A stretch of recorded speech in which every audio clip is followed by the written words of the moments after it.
কিন্তু 1991-এ প্রধানমন্ত্রী খালেদা জিয়া কিন্তু সম্পূর্ণ কনফিডেন্স ছিল উনি সাইফুর রহমানকে মানে ইকোনমিক পলিসি এরিয়াতে কোনো ইন্টারফিয়ারেন্স করতেন না।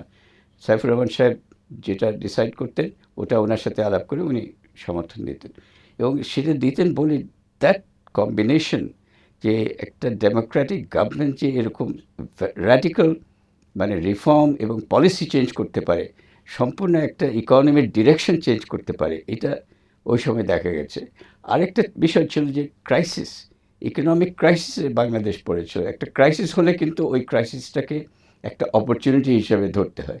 Bangladesh did use that crisis as an opportunity to change direction of economy এবং সেটা ওনারা করেছিলেন।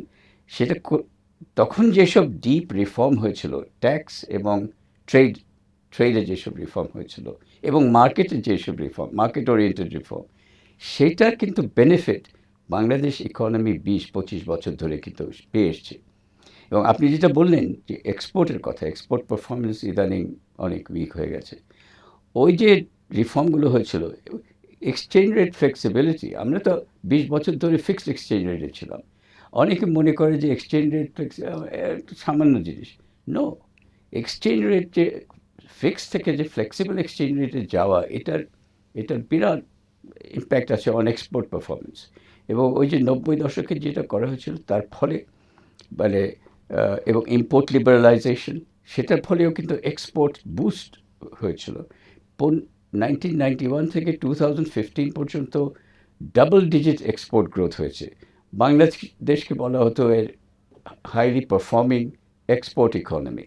2010 সালে ওয়াল স্ট্রিট জার্নাল বলছিল তখন মাত্র বাংলাদেশের রেডিমেড গার্মেন্ট এক্সপোর্ট পৃথিবীতে 4 নম্বরে উঠেছিল।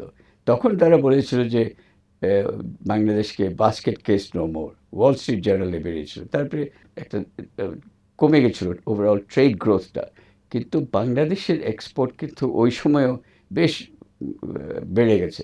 সো ডাবল ডিজিট গ্রোথ কিন্তু কমে নেই, কিন্তু এই যে গত 10 বছরে 2016 to 2025 এক্সপোর্ট গ্রোথ অনেক স্লো ডাউন করেছে, কিন্তু তার একই সাথে কিন্তু আপনারা লক্ষ্য করবেন যে ইম্পোর্ট গ্রোথও স্লো ডাউন করেছে।